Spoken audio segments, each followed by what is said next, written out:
Bonjour à tous et bienvenue dans une nouvelle vidéo Sino-France. Je sais que j'ai fait une vidéo il y a 2 jours, mais il y a plusieurs raisons pour lesquelles je voulais refaire une vidéo. Je ne sais pas si vous avez remarqué, mais j'ai amélioré la qualité audio, la qualité visuelle. Donc dites-moi dans l'espace commentaire si vous avez remarqué des changements. La deuxième raison, en fait, c'est tout simple, c'est que bien en Chine, ça change tous les jours. Voilà, tous les jours il y a de l'actualité. Donc là, je suis motivé, je sais pas si c'est le printemps ou quoi, mais en tout cas, voilà, j'ai voulu faire une vidéo aujourd'hui et on va voir ça de suite avec l'actualité. Et vraiment, c'est un point sur lequel je voulais vraiment insister. En Chine, on a vraiment l'impression que vous avez une nouvelle Chine tous les jours. Voilà, tous les jours, la Chine change, la Chine bouge et c'est forcément pour le mieux. Et avec l'appui de l'actualité, vous allez voir que ce que je dis, eh bien voilà, pour illustrer mes propos, on va commenter l'actualité tous ensemble. N'oubliez pas dans l'espace commentaire, les amis, de soutenir la chaîne. Lâchez votre pouce en l'air, votre commentaire, abonnez-vous si ce n'est pas déjà fait, c'est super important, comme vous le savez, pour le référencement. Donc là, on a eu l'ancien président taïwanais qui est arrivé à Pékin. Voilà. Donc c'est aujourd'hui. Voilà. Comme vous voyez, l'actualité en Chine n'attend pas. Voilà. Donc Ma Ying-jeou, qui est l'ancien président, hein, ça c'était quand même il y a une dizaine d'années, qui était du parti du KMT, du Kuomintang. Voilà, donc il essaye, euh, au milieu de toutes ces tensions politiques qu'on peut voir de part et d'autre dans le monde, voilà, de quand même tempérer les choses. Et on voit que voilà, le président Xi Jinping et l'ancien président Ma Ying-jeou, pardon, sont très contents, voilà, très contents les deux de cette visite. Et vraiment, voilà, ça sert à promouvoir les échanges des deux côtés du détroit.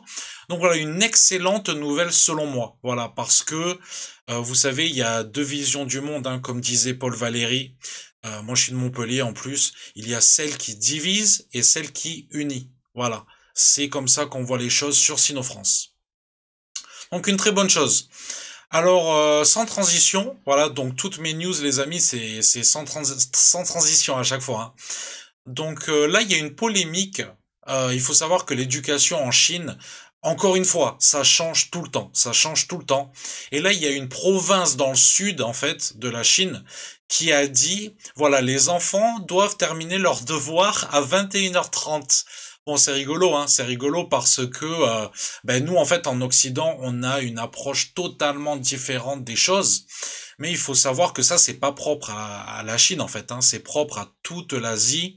Voilà, les gamins, quand ils ont fini l'école, ils enchaînent. Ils vont peut-être apprendre des cours d'anglais, des cours de piano, des cours de dessin, des cours de sport. Et en fait, la journée finie, c'est pas l'école est finie, voilà, la journée est finie, on fait ce qu'on veut. Comme nous en Occident, voilà, entre guillemets. Non, eux, voilà, ils font ça. Est-ce que c'est une mauvaise chose? Non, il faut pas penser avec notre œil d'occidental, parce que les gamins, ils se régalent quand même. Dans tous ces cours-là périscolaires, ils passent du bon temps, des bons moments. Ils apprennent le piano, ils sont contents. Voilà. Donc ça, c'est vraiment quelque chose que nous, on n'a vraiment pas l'habitude en tant qu'occidental. Et il faut vraiment assimiler ce truc que voilà, les gamins malgré tout ils sont heureux, voilà. Et le bonheur, vous savez, en Chine, c'est une notion cardinale, d'accord, surtout pour les enfants. Donc voilà, j'espère qu'à travers ma chaîne Sino-France, vous découvrez des pans culturels que vous ne connaissez pas. Voilà, c'est ça le but aussi.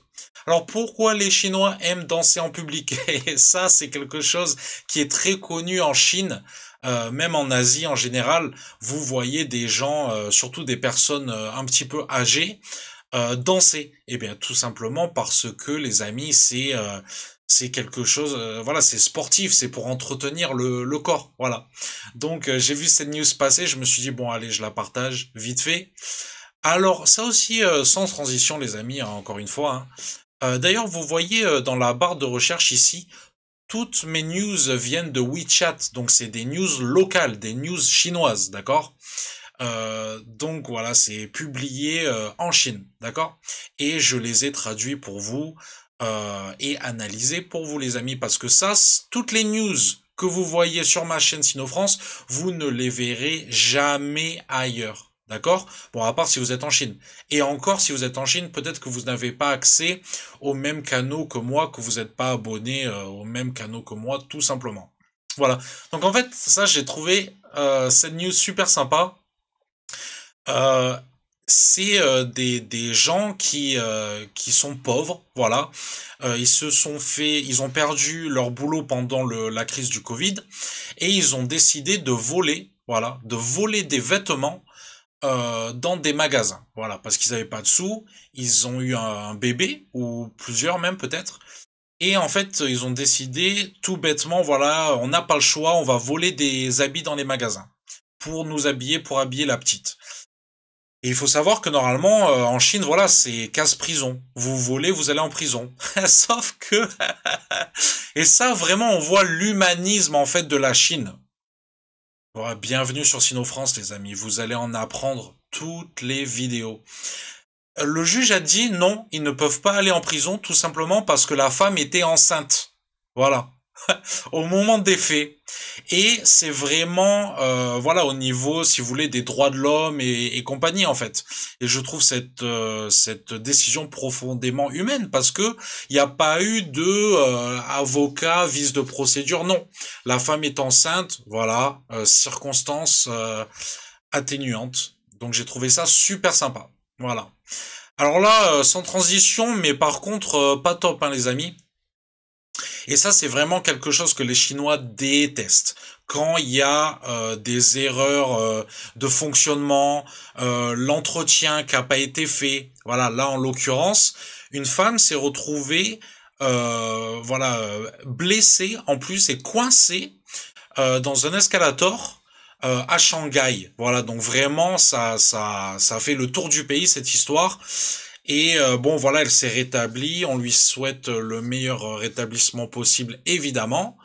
Voilà, donc ça, encore une fois, les Chinois, ils détestent quand ce genre de choses se passe. C'est-à-dire que quelqu'un, quelque part, n'a pas fait son boulot. Et là, croyez-moi que, voilà, au niveau de la hiérarchie et tout, il va y avoir des problèmes. Voilà. Donc, tant mieux. On me pose beaucoup de questions sur comment habiter en Chine, les visas, la carte verte, patati, patata. Évidemment, c'est pas facile, mais tous ensemble, voilà, on s'entraide. J'ai un groupe WeChat à ce propos pour s'entraider qui s'appelle SinoFrance sur WeChat. Si vous voulez que je vous y ajoute, c'est très simple. Vous m'ajoutez sur WeChat. J'ai tous mes contacts en commentaire. Il y en a qui me contactent par email aussi. Peut-être parce qu'ils préfèrent aussi dans l'espace commentaire sur YouTube. Tout simplement. Voilà. Donc je vous invite à me rajouter sur WeChat et ensuite je vous rajoute sur le groupe SinoFrance. Vous pouvez me poser les questions à moi directement ou sur le groupe évidemment. C'est fait pour ça. Donc voilà, là maintenant on a de plus en plus euh, la Chine s'ouvre de plus en plus et vous offre de plus en plus de possibilités et notamment celle-ci, la carte verte 5 étoiles les amis qui vous offre plein de possibilités. Il faudrait que je fasse carrément une vidéo là-dessus ou peut-être que je fasse une interview avec quelqu'un qui nous explique tout ça. Voilà, j'ai plein de vidéos qui vont arriver, des vidéos en extérieur. Là, ça y est, c'est le printemps les amis. Je pense que concrètement ma prochaine vidéo sera une vidéo en extérieur. Là, je filme chez moi, voilà, parce que c'est aussi la facilité. C'est vite fait. Alors ça aussi sans transition, super sympa les amis. En Chine, ils adorent Harry Potter. Voilà, ils adorent Harry Potter. Là, on a c'est pas Disney. Disney, c'est à Shanghai, à Hong Kong. Nous ici à Pékin, on a, c'est le truc de Harry Potter en fait. J'y suis allé 2 fois en plus. Comment ça s'appelle? Bon, mettez-le en commentaire pour me rafraîchir la mémoire. Donc voilà, Harry Potter. Ils adorent ça en Chine. Et là, dans une station de métro à Pékin, ils ont mis le quai 9 3/4. voilà, les amis d'Harry Potter reconnaîtront. Donc c'est exceptionnel, c'est exceptionnel, c'est vraiment extraordinaire. Voilà, ah, c'est Universal Studios, voilà. Donc si vous l'aviez vous aussi, écrivez-le dans les commentaires. Quelque chose aussi de d'énorme, mais vraiment d'énorme. Ils veulent faire un espace Schengen en Asie. Vous savez, l'espace Schengen, donc ça n'a rien à voir avec l'Union européenne, c'est un espace qui vous garantit, si vous voulez, la libre circulation dans quasiment toute l'Europe, voilà, dans tous les pays de l'espace Schengen. Eh bien, ils veulent faire la même chose en Asie. Voilà. Donc ça n'arrête pas. La réouverture, ça s'arrête pas. Et c'est là aussi qu'on voit pourquoi la Chine peut maintenir une croissance à 3%, à 5%. Voilà, avec toutes ces mesures qui sont prises, ça participe évidemment à la croissance du pays. Voilà. Alors ensuite, dernière news pour clôturer cette vidéo. Shenzhen va piloter une plus grande ouverture des services de télécommunications. Alors de quoi s'agit-il exactement? Voilà, parce que j'ai analysé la news.